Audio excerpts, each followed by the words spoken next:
Merci, madame et chers collègues, pour ces mots d'accueil. Merci de me donner l'occasion de rencontrer, même si ce n'est que virtuellement pour le moment, vos étudiants qui deviennent dès lors les miens, et c'est un grand bonheur. Évidemment, ce bonheur est gâché par les circonstances dramatiques que traverse le Liban. On a déjà beaucoup échangé, vous et moi, à ce sujet. Vous savez ce que j'en pense.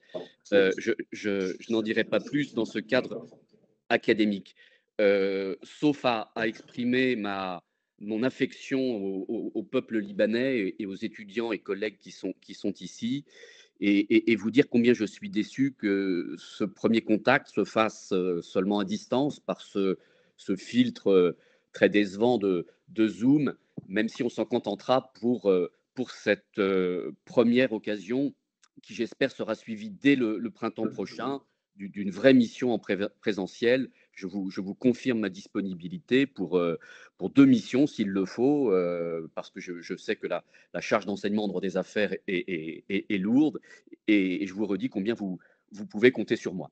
Alors, je suis très déçu que ce premier rendez-vous soit l'occasion pour ma part de m'être pris les pieds dans le tapis, comme on dit, avec le fuseau horaire. J'ai grand honte. On ne s'est pas bien entendu sur ce point. Pour un grand voyageur comme moi qui vit entre le Maroc et Paris, c'est inexcusable. J'aurais dû vous poser la question. Et donc, toutes mes excuses, je vous prie d'excuser ce retard, chers étudiants, chers collègues. Alors, sans plus tarder, parce que nous avons au fond peu de temps pour un thème tellement riche qu'on pourrait y passer la journée, même bien au-delà, l'idée que j'avais eue pour cette première rencontre et pour essayer de trouver un thème intéressant et d'actualité autour du droit des affaires et spécifiquement autour du droit des entreprises en difficulté, j'avais eu l'idée de vous faire apparaître l'apparition de cette nouvelle approche de la restructuration des entreprises en difficulté, pour vous montrer que se forgeait aujourd'hui en France un véritable droit des sociétés en difficulté, qui ouvre des perspectives nouvelles et qui sont parfois vertigineuses en ce qu'elles viennent renouveler la théorie du droit des sociétés, du droit des obligations, du droit des sûretés, et je vais vous dire en quoi, mais surtout la pratique, en faisant d'un droit assez poussiéreux, qui était le droit de la faillite, un véritable droit de l'ingénierie financière, le sauvetage d'une entreprise en difficulté, devenant l'occasion de réaliser des opérations de restructuration parfois très sophistiquées, avec des transformations de titres de créance en titres de capital, avec des fusions, des scissions, des apports partiels d'actifs qui se réalisent dans le cadre de la procédure collective. Bref, on voit apparaître un véritable droit de la société défaillante, ce qui n'était pas le cas jusqu'à une époque assez récente. La situation de l'associé et la singularité de la société d'habitrice ayant longtemps été un impensé du droit de la faillite traditionnelle. Alors, pour passer assez rapidement sur une évolution que vous connaissez bien, j'en dirai un mot, mais pas plus. On peut faire allusion au passage d'un droit de la faillite à un droit des entreprises en difficulté. Cette évolution est bien connue. Elle exprime l'idée que pendant des siècles, le droit de la faillite n'a rien été d'autre qu'un droit sanctionnateur. Songez qu'en France, la prison pour dette existe jusqu'à la fin du 19e siècle. En 1867 précisément, le débiteur qui ne paye pas ses dettes est jeté en prison. Donc le droit de la faillite, c'est un droit qui est là pour punir un débiteur défaillant. Évidemment, on ne se préoccupe pas de sauver des entreprises. Tout cela est évidemment absent des objectifs assignés à ce droit. Mais dans la seconde moitié du XXe siècle, je passe très vite, on a compris que, au-delà de la punition de débiteurs défaillants, malhonnêtes ou gravement incompétents, il y avait lieu d'abord de faire preuve d'indulgence à l'égard de ceux qui n'ont pas failli, en tout cas moralement, qui sont peut-être en difficulté, mais sans que cela ne manifeste de leur part une malhonnêteté ou une incompétence. Et donc pourquoi alors les punir? Et puis surtout, plus fondamentalement, que peu importe l'attitude de ce débiteur. S'il est à la tête d'une entreprise qui peut être sauvée, eh bien, il doit l'être. Donc, le droit de la faillite a alors cessé d'être un droit inquiétant parce que sanctionnateur pour se mettre au service du sauvetage de l'entreprise. Et ça, je pense que vous connaissez bien cette évolution. Ce sont en France les lois du 13 juillet 1967, puis la loi du 25 janvier 1985, qui ont offert aux tribunaux des instruments permettant de contraindre les créanciers à consentir des sacrifices, des remises, dans des cas assez limités, mais plus fondamentalement des délais pour que la dette redevienne supportable et qu'ainsi l'entreprise puisse être sauvée, que le débiteur puisse concevoir soit un plan de continuation pour poursuivre lui-même son activité, soit qu'un plan de cession soit arrêté pour qu'un repreneur aux reins plus solides puisse reprendre l'entreprise en difficulté. Ça, c'est bien connu et c'est toujours exact, hein. C'est une évolution qui n'a jamais été démentie depuis lors. Le législateur place le sauvetage des entreprises au cœur de ses préoccupations. Mais ce que l'on voit apparaître beaucoup plus récemment, c'est un passage du droit des entreprises en difficulté à un droit des sociétés en difficulté.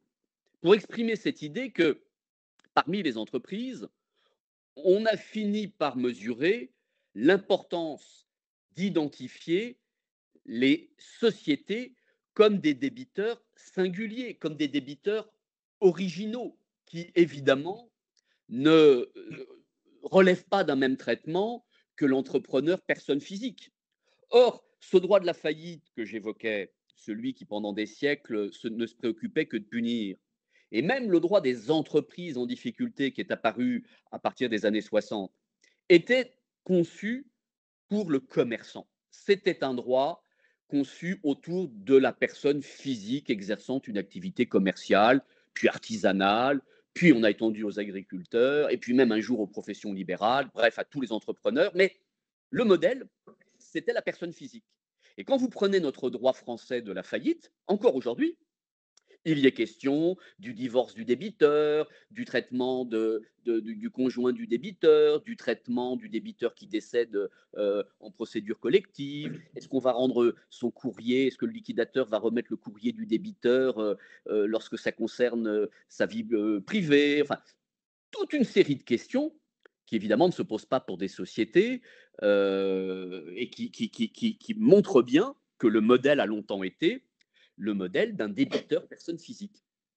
Or, dans la vraie vie, bien sûr qu'il y a des personnes physiques défaillantes, mais dans l'immense majorité des cas, la restructuration, le sauvetage de l'entreprise n'a guère de sens. Un artisan, un commerçant qui est accablé de dettes, on le liquide. On le liquide, entendons-nous, on liquide son entreprise.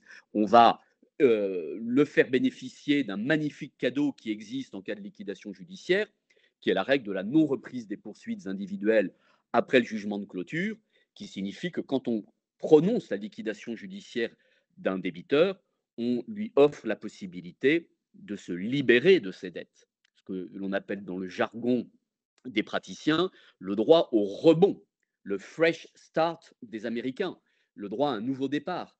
Tout cela est bel et bon, mais ça montre que quand on est en présence d'une personne physique défaillante, on ne va pas concevoir des plans de restructuration complexes, on va concevoir une simple liquidation qui permet de donner un coup d'éponge magique pour effacer le passif.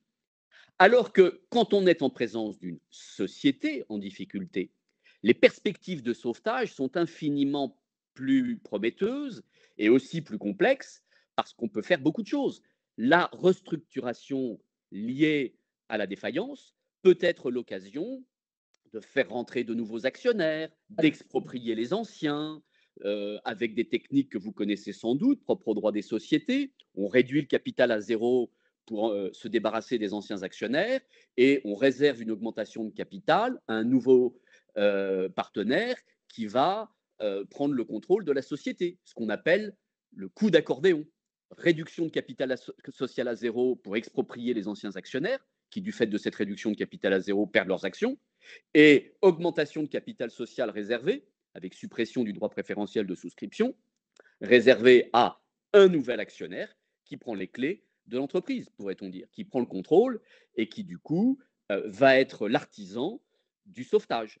Bon, évidemment que de telles techniques ne sont pas possibles en présence d'une personne physique. On ne prend pas le contrôle d'une personne physique. On ne réduit pas le capital social d'une personne physique.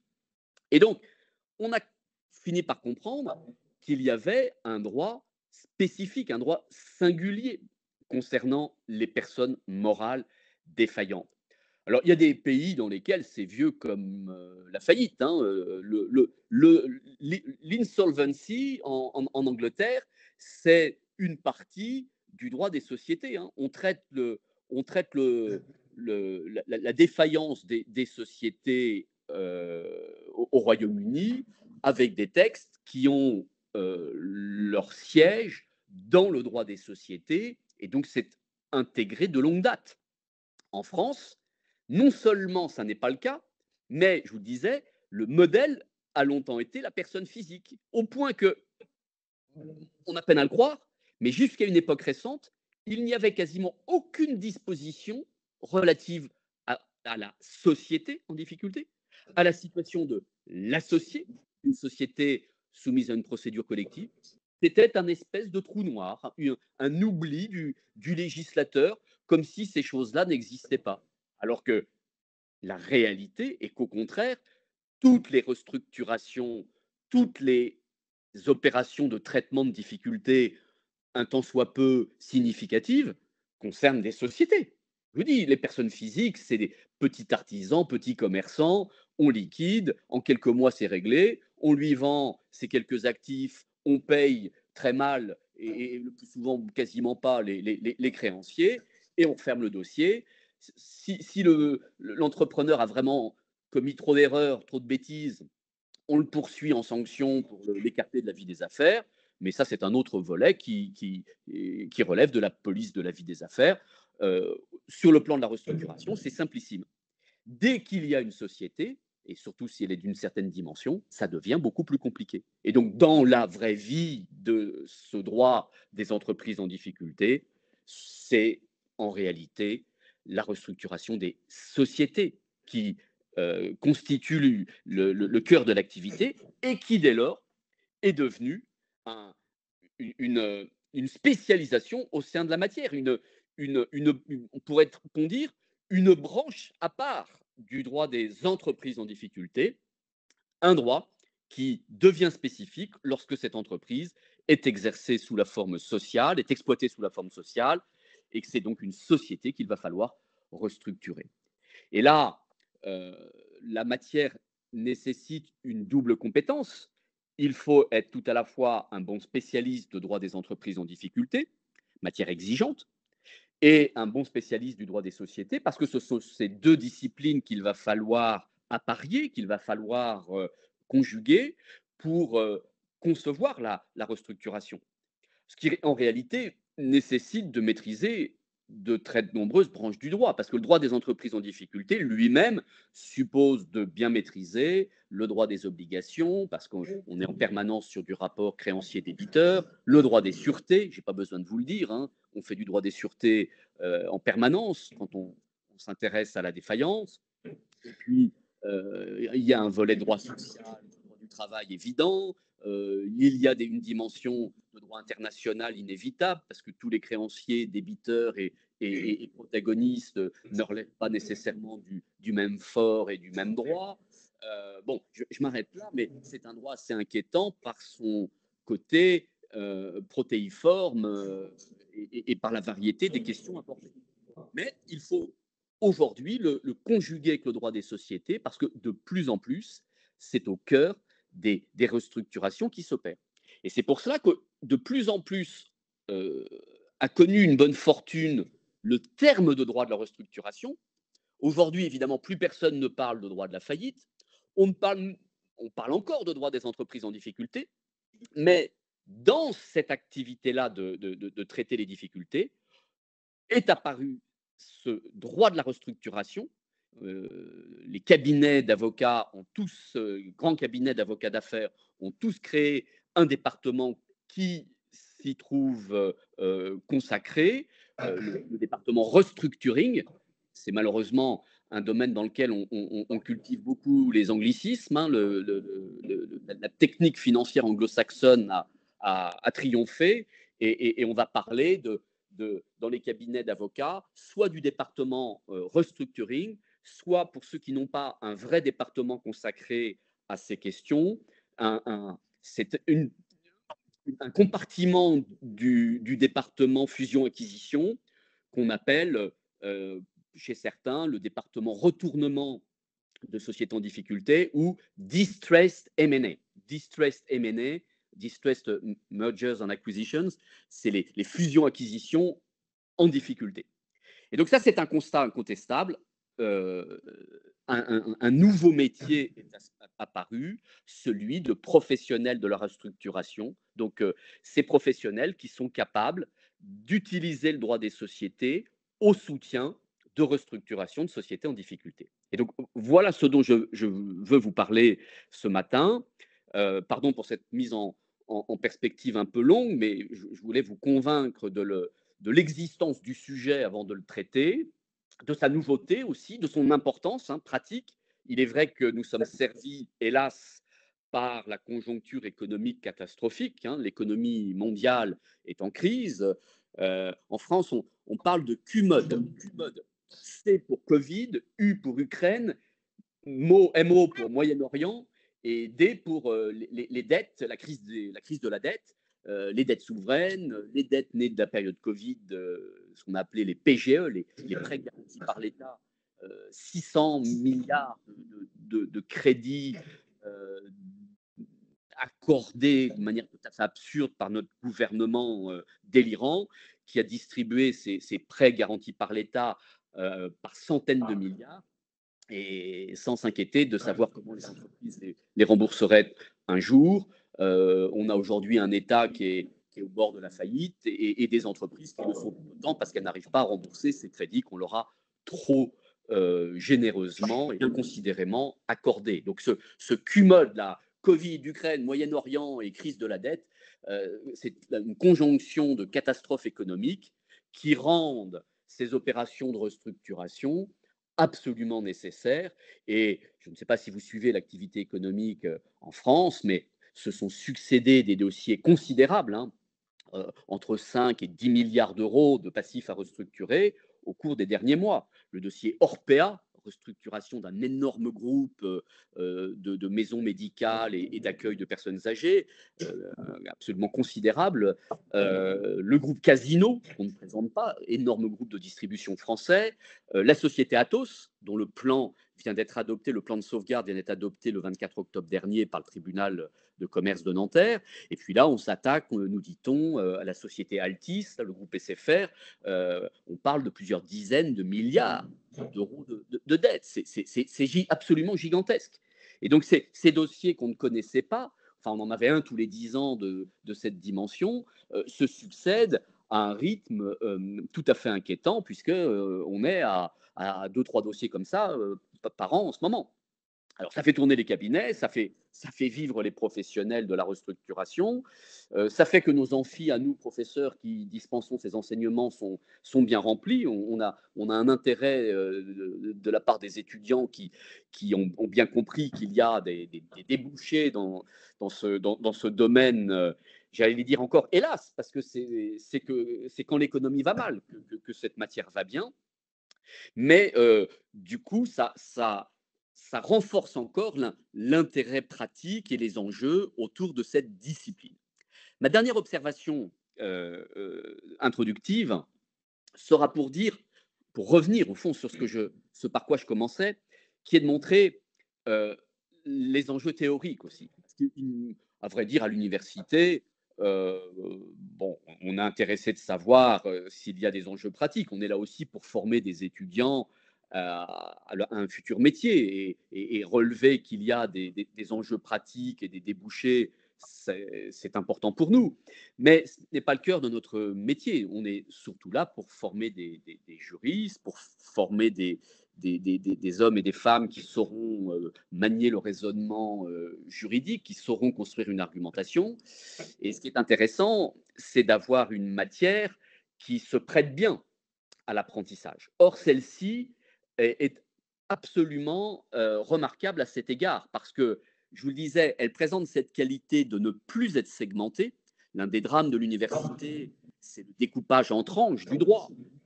On coupe les matières pour les besoins de leur enseignement et on fait tantôt le droit des obligations, tantôt le droit des sûretés, et puis ensuite tantôt le droit des sociétés, euh, avec une quasi-interdiction de se parler d'un cours à l'autre. Alors, on n'a pas le choix, on est obligé d'aborder les sujets les uns après les autres. Qui trop embrasse mal étreint. On ne peut pas demander aux étudiants de tout découvrir d'un coup, mais c'est parfois un petit peu réducteur parce que les cours semblent s'ignorer l'un l'autre, alors que dans la vraie vie, évidemment, que vous n'allez pas dire que vous ne faites que du droit des obligations ou que du droit des sûretés. Votre futur client viendra avec un problème à résoudre et il se fiche de savoir de quelle branche du droit cela relève. Vous serez de fait contraint de traiter toutes les questions de quelque discipline qu'elles relèvent. Or, le droit des entreprises en difficulté est cette occasion offerte aux étudiants de enfin mettre en perspective et enfin réunir les connaissances qu'ils ont pu acquérir dans des branches du droit auparavant séparées. Et ça, c'est très intéressant. Ça fait de cette matière, il y en a d'autres, hein, mais c'est une matière qui, à cet égard, est, un, est une centrifugeuse de toutes les branches du droit précédemment rencontrées, et c'est très formateur. Et puis, c'est aussi l'occasion de se poser de très belles questions théoriques. On pourrait en prendre de multiples exemples, mais je n'en prendrai qu'un, parce que c'est celui qui, au fond, nous concerne ici.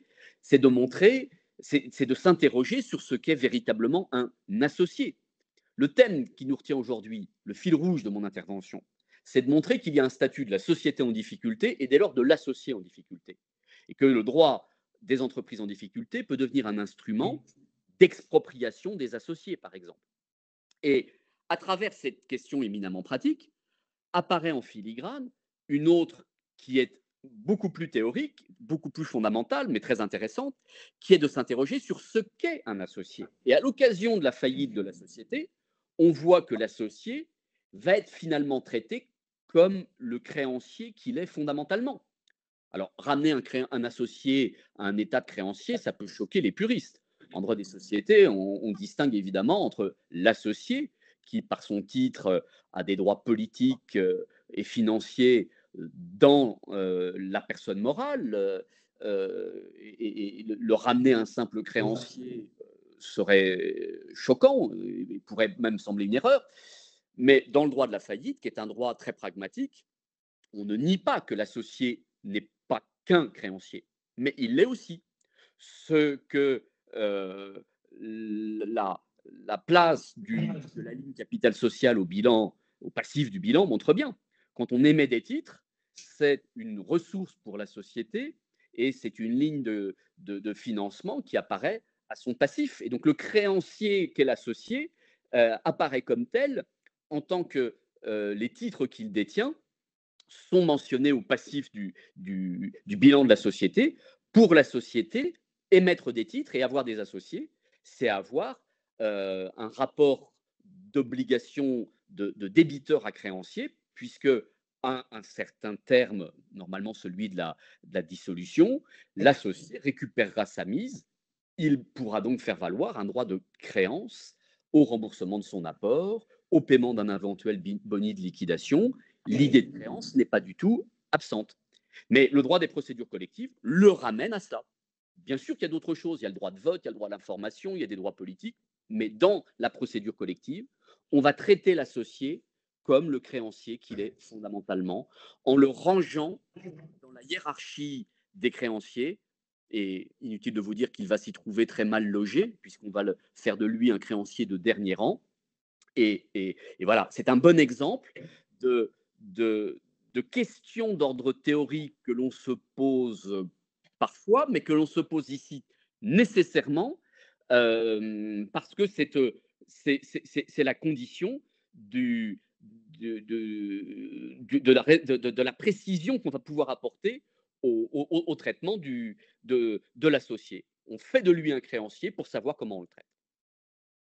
Alors, tout cela étant dit, et je vous rassure, cette copieuse mise en perspective m'aura permis de dire l'essentiel. j'aurais en fait deux idées à vous exposer. La première, c'est de vous montrer comment on traite aujourd'hui l'associé d'une société en difficulté dans une procédure de restructuration classique, c'est-à-dire sans constitution des classes de parties affectées, dont je vais vous dire un mot, qui ont fait leur apparition à l'occasion d'une réforme récente. Et puis, ben, on évoquera la possibilité d'un traitement de l'associé dans le cadre de ces classes, énorme nouveauté qui a fait son apparition en 2021.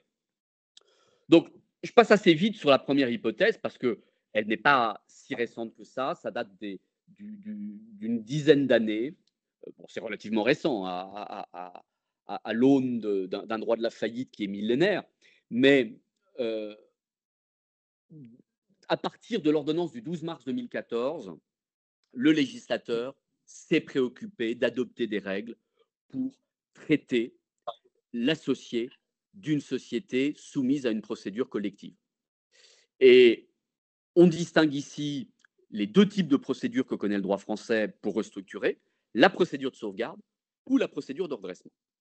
La procédure de sauvegarde, on peut passer très vite, car l'associé, il s'y trouve protégé. L'associé de la société mise en sauvegarde ne risque rien. Il ne risque pas ce que nous allons finalement passer notre temps à étudier ce matin, il ne risque pas l'expropriation, c'est-à-dire l'éviction et le remplacement par un nouvel investisseur qui prendrait sa place, une sorte de coucou qui vient se loger dans le nid de l'ancien associé évincé. En sauvegarde, donc cette procédure qui s'ouvre à l'égard d'un débiteur en difficulté qui n'a pas encore cessé ses paiements, en sauvegarde, ce risque n'existe pas. Pourquoi? Parce que c'est le dirigeant de la société qui prépare le plan. Il a la main sur le plan. Ce n'est pas l'administrateur lorsqu'il y en a un qui prépare le plan, c'est le dirigeant. Et le dirigeant, vous le comprenez, ne va pas s'exproprier lui-même. Il ne va pas se faire harakiri, pourrait-on dire. Il ne va pas concevoir un plan qui lui serait défavorable. Et comme le dirigeant, on peut le penser, est gouverné par l'actionnaire qui l'a nommé, il y a un alignement des intérêts du dirigeant de la société en sauvegarde et des actionnaires, sauf hypothèse pathologique qu'on pourrait imaginer.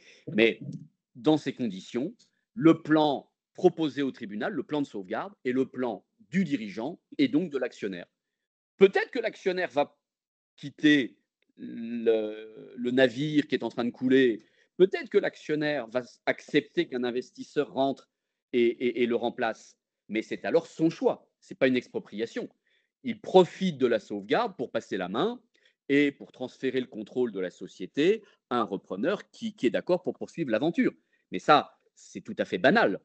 C'est une hypothèse de cession de contrôle consentie et qui n'a rien de brutal à l'égard de l'actionnaire. Donc en sauvegarde, il ne se passe rien.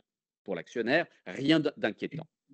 En redressement judiciaire, en revanche, l'ordonnance du 12 mars 2014 a introduit des dispositifs plus inquiétants.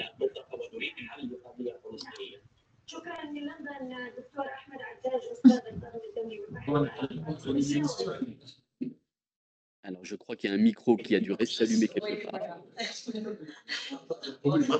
C'est bon, vous pouvez continuer, c'est le cas.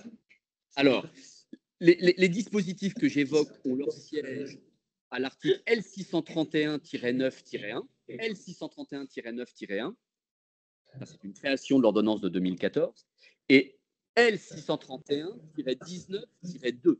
Voilà, deux textes. Ça a été adopté un petit peu après par la loi Macron 2 ans plus tard, en 2016. Ces dispositifs permettent d'exproprier l'associé d'une société en redressement judiciaire. Et c'est là qu'on a vu apparaître ce droit de la société en difficulté, ce droit menaçant pour les associés, puisque l'ouverture d'une procédure de redressement judiciaire peut devenir l'occasion d'exproprier les associés qui n'ont pas les moyens de financer le sauvetage de l'entreprise. L631-9-1, c'est l'obligation pour les associés d'une société en redressement de reconstituer les capitaux propres. S'ils ne le font pas, eh bien, le tribunal pourra désigner un repreneur qui acceptera, lui, de reconstituer les capitaux propres et d'exécuter le plan de sauvetage de l'entreprise, le plan de redressement. Il faudra pour cela augmenter le capital, très probablement, parce que la reconstitution des capitaux propres, ça passe nécessairement par une modification statutaire, une modification du montant du capital social. Généralement, on le réduit pour apurer les pertes et on l'augmente pour reconstituer les capitaux propres. Et ça, on ne savait pas faire avant que ce texte ne soit adopté, parce qu'il suffisait que les associés votent contre la modification du capital, votent contre la modification des statuts, pour qu'on se retrouve bloqué. On ne savait pas contraindre un associé à voter, même lorsque l'intérêt social le commandait, même lorsque c'était au nom d'une reconstitution des capitaux propres favorable au sauvetage de l'entreprise. Alors on pouvait songer à mobiliser la construction de l'abus de minorité, l'abus de droit de vote, mais c'était bien compliqué. En pratique, ça ne marchait pas. Eh bien, le législateur est intervenu pour permettre de tordre le bras de l'actionnaire. Si l'actionnaire ne vote pas la reconstitution des capitaux propres, eh bien, on va lui retirer son droit de vote. On va confier le droit de vote de l'actionnaire qui fait obstruction à la reconstitution des capitaux propres à un mandataire qui votera à ses lieux et places et qui permettra, dès lors, de l'évincer. Car dans une telle hypothèse, ce qu'on fera voter à ce mandataire, c'est une réduction du capital social à zéro pour se débarrasser de ces actionnaires dont on ne veut plus parce qu'ils bloquent le processus de restructuration, et une augmentation de capital réservée à un nouvel actionnaire qui rentrera au capital et prendra le contrôle. Un dispositif assez proche est prévu par l'article 631-19-2. Je ne développe pas, je n'en ai pas le temps, mais c'est pour vous dire, et c'était ma première observation, même dans les procédures traditionnelles de redressement judiciaire, on a maintenant un droit qui permet d'exproprier un actionnaire et ainsi de faire du redressement judiciaire d'une société en difficulté un moyen d'une prise de contrôle hostile, hostile parce qu'elle n'est pas voulue par les actionnaires, et dès lors, une solution brutale que le droit des sociétés ignorait jusqu'à une époque récente. Ma deuxième et dernière euh, piste que je veux partager avec vous, c'est celle du traitement de l'associé dans les classes de parties affectées. Alors ça pourrait mériter une mission à soi tout seul. Il faut que je vienne passer 10 jours à Beyrouth pour partager avec vous le secret de ces classes, tellement c'est complexe. Et là, en 3 minutes, je vais essayer de ne pas y consacrer plus, c'est gageur de vous expliquer ce dispositif sophistiqué.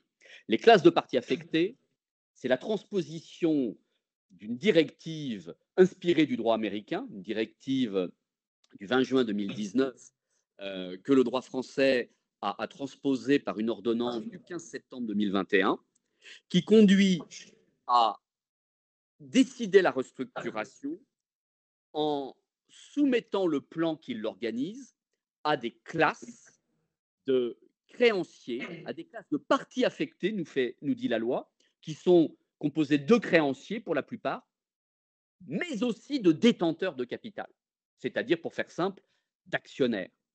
Et donc, ce que je vous disais, qu'au plan théorique, l'actionnaire était ravalé au rang de créancier, vous en avez ici une magnifique illustration. L'actionnaire est logé dans une classe comme le sont les créanciers de la société, ce qui fait qu'on le traite au fond comme un créancier. Et en plus, un créancier qui ne va pas être très bien traité puisqu'il est évidemment subordonné. Dans la hiérarchie des créanciers, l'associé est tout en bas du classement, puisqu'il est celui que l'on paye en dernier dans une liquidation. Et ces classes vont voter le plan. Et de là, deux possibilités. Soit toutes les classes ont voté le plan et le tribunal peut l'arrêter assez facilement, soit certaines classes ont voté contre. Le tribunal peut encore arrêter le plan en, en imposant ce plan aux classes qui ont voté contre et en imposant ce qu'on appelle une application forcée interclasse. Les Américains appellent ça le cross-class cram-down, un plan imposé à certaines classes. Mais le test qu'il faut alors faire passer au plan est le test dit du meilleur intérêt des créanciers, le best interest test du droit américain, c'est-à-dire un, un test, un contrôle qui permet de vérifier que ces créanciers auxquels on impose le plan, ou ces détenteurs de capital, ces actionnaires auxquels on impose le plan, ne seraient pas mieux traités dans un cadre liquidatif qu'ils ne le sont par le plan. Et ça, c'est une méthode révolutionnaire. Si on peut démontrer que l'actionnaire n'aurait le droit à rien dans un cadre liquidatif, compte tenu de ce que vaut l'entreprise, de ce que valent ses actifs, et compte tenu du concours qui existe avec d'autres créanciers mieux classés que lui, eh bien, on peut exproprier l'actionnaire, on peut ramener le capital social à zéro, virer ce malheureux actionnaire et augmenter le capital au bénéfice d'un nouvel actionnaire qui va prendre sa place. Il n'a que ses yeux pour pleurer, mais on ne pleurera pas sur son sort parce qu'on lui dira, certes, vous avez perdu votre qualité d'actionnaire et votre mise, mais comme la restructuration ne vous traite pas plus mal que vous aurez traité la liquidation, de quoi vous plaignez-vous? Si on restructure, on vous évince, mais si on restructure pas, on liquide, et si on liquide, vous perdez tout. Donc, la belle affaire, vous ne pouvez pas vous plaindre de cette restructuration qui vous exproprie.